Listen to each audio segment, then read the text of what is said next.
ప్రభునందు ప్రియ దేవుని ప్రజలందరికీ ప్రభు పేరట ప్రత్యేకముగా వందనాలు తెలియచేసుకొనిచున్నాను.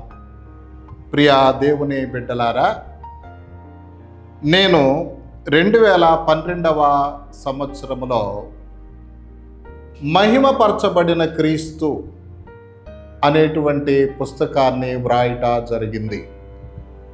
2012వ సంవత్సరంలో మహిమపరచబడిన క్రీస్తు అనేటువంటి పుస్తకాన్ని వ్రాయట జరిగింది.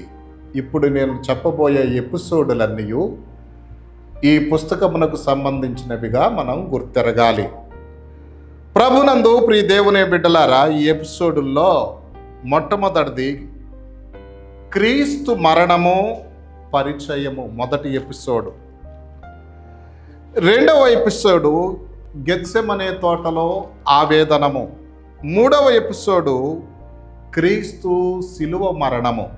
నాలుగవ ఎపిసోడు క్రీస్తు పునరుత్థానము. ఐదవ ఎపిసోడు క్రీస్తు పరలోక ఆరోహణము. ప్రభునందు ప్రియ దేవుని బిడ్డలారా, ఈ 5 ఎపిసోడులను గురించి మనం ధ్యానించబోతున్నాం. ఈ మహింపరచబడినటువంటి క్రీస్తు అనేటువంటి అంశమునకు సంబంధించి మొట్టమొదటి ఎపిసోడు క్రీస్తు మరణము పరిచయము. క్రీస్తు మరణము పరిచయము. చూడండి, వాక్యములో యోహాను సువార్త 12వ అధ్యాయం 21వ వచనం నుండి 24వ వచనం వరకు. వారు గలిలయలోని బేత్సయిదా వాడైన ఫిలిప్పు నొద్దకు వచ్చి, అయ్యా, మేము యేసును చూడగోరుచున్నామని అతనితో చెప్పగా, ఫిలిప్పు వచ్చి అంద్రయ్యతో చెప్పాను. అంద్రయ్యు ఫిలిప్పును వచ్చి యేసుతో చెప్పిరి. అందుకు యేసు వారితో ఇట్లా, నేను మనుష్య కుమారుడు మహిమ పొందవలసిన గడియ వచ్చి ఉన్నది. గోధుమ గింజ భూమిలో పడి చావకుండిన ఎడల అది ఒంటిగా ఉండును, అది చచ్చిన ఎడల విస్తారముగా ఫలించును. ఈ వచన భాగంలో ప్రభునందు ప్రియ దేవుని బిడ్డలారా, ప్రభు చెప్పాడు, గోధుమ గింజ భూమిలో పడి చచ్చినప్పుడు అది విస్తారముగా ఫలిస్తాదని వ్రాయబడి ఉంది.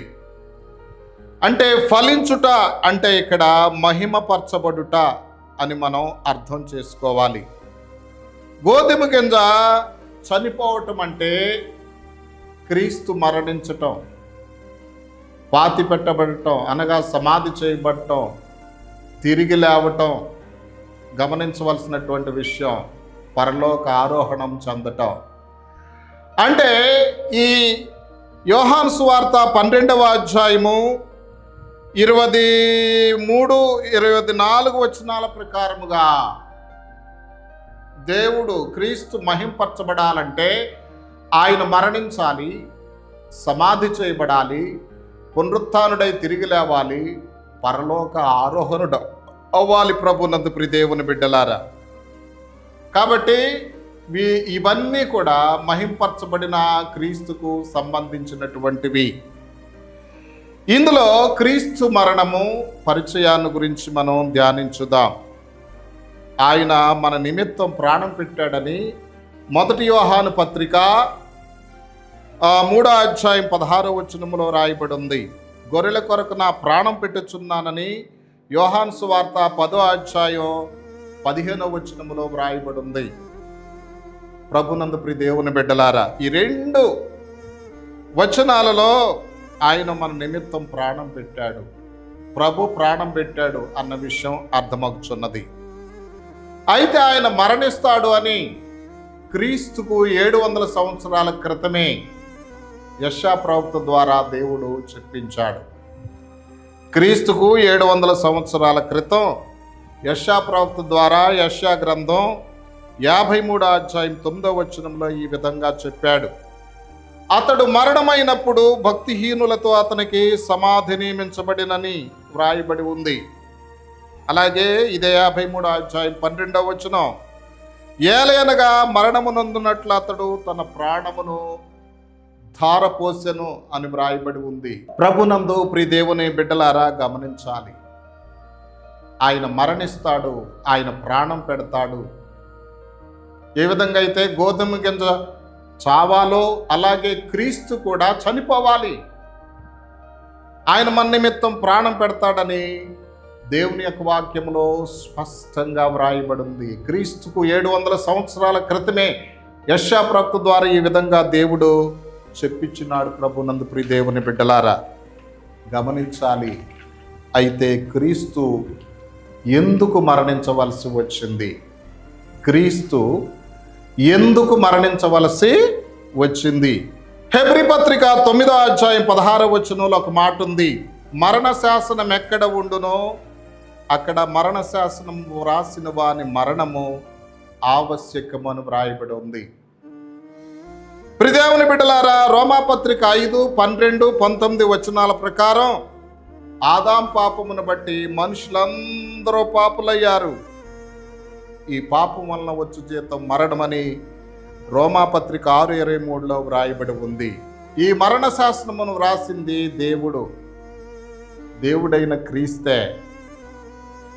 మరణ శాసనం రాసిన వాని మరణం ఆవశ్యకం. అందువలన మానవులు మరణం నుంచి విడిపించబడవలేనంటే హెబ్రీ పత్రిక 9వ అధ్యాయం 17వ వచనం ప్రకారం ఆ దేవుడు మరణించాలి. అందుచేతనే దేవుడైన క్రీస్తు తన ప్రాణం పెట్టవలసి వచ్చింది. హెబ్రీ పత్రిక 9:16, హెబ్రీ పత్రిక 9:17 వచనాల ప్రకారం మరణ శాసనం రాసిన వాని మరణం ఆవశ్యకం.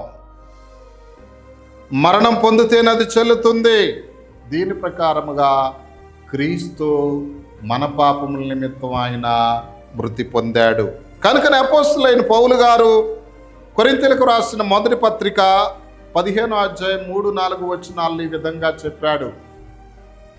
లేఖనముల ప్రకారం క్రీస్తు మన పాపముల నిమిత్తం మృతి పొందెను, లేఖనముల ప్రకారం సమాధి చేయబడెను, లేఖనముల ప్రకారం 3వ దినమున లేపబడినని చెప్పుట జరిగింది. ఇందులో మన పాపముల నిమిత్తమో మృతి పొందెనో. ప్రభునందు ప్రియ దేవుని బిడ్డలారా, కాబట్టి ఈ మరణమునకు సంబంధించి ప్రభువారు గెత్సెమనే తోటలో ఆవేదన పొందాడు, శిలువ శ్రమలు పొందాడు. ఇవన్నీ రానున్న ఎపిసోడ్లో మనం ధ్యానించబోతున్నాం. ఆయన మరణించవలసిన అవసరత ఎందుకు వచ్చింది? మన పాపముల నిమిత్తం. ఎందుకంటే రక్తం చిందించబడకుండా పాప క్షమాపణ లేదు. బైబిల్లో రాయబడింది హెబ్రీ పత్రిక 9వ అధ్యాయం 22వ వచనం. కాబట్టి అది పరిశుద్ధ రక్తమై ఉండాలి. లేవీకాండం 17వ అధ్యాయం 11వ వచనం ప్రకారము రక్తము దానిలో ఉన్న ప్రాణమును బట్టి ప్రాయశ్చిత్తము చేయును అని రాయబడి ఉంది. రక్తములో ప్రాయశ్చిత్త గుణం ఉంది, ప్రాయశ్చిత్త గుణం. కాబట్టి రక్తములో ప్రాణము మన పాపాల నిమిత్తం ప్రాయశ్చిత్తం చేయబడింది. అది దైవ మానవుని ప్రాణం. మనుషుల ప్రాణం చల్లదు. మనుషులు పాపం చేశారు కనుక మానవ ప్రతినిధిగా మనుష్యావతారం ఎత్తాడు. దైవ స్థాయికి ద్రోహం చేశాం మనం. అందుకనే దైవ వ్యక్తి పరిహారం చెల్లించాడు. మనం చేసిన పాపం మితిలేనిది. ఆదామవుల దగ్గర నుంచి మనలో ఉన్న పాపం మితిలేని పాపం, మితిలేని ద్రోహం, మితిలేని నేరం. ఈ పాపానికి ప్రాయశ్చిత్తం క్రీస్తు తన ప్రాణమును పెట్టెను. కాబట్టి ఆయన మరణించవలసిన అవసరం ఇదే. మరణించవలసిన అవసరం ఇదే. కాబట్టి ప్రభునందు ప్రియ దేవుని బిడ్డలారా, క్రీస్తు మరణము పరిచయం మనం ఈ ఎపిసోడ్లో మనం ధ్యానించాం. రానున్న ఎపిసోడ్లో ఆయన మరణానికి సంబంధించిన శ్రమలు, శిలువ మరణం మొదలైన విషయాలన్నింటినీ కూడా ధ్యానించబోతున్నాం.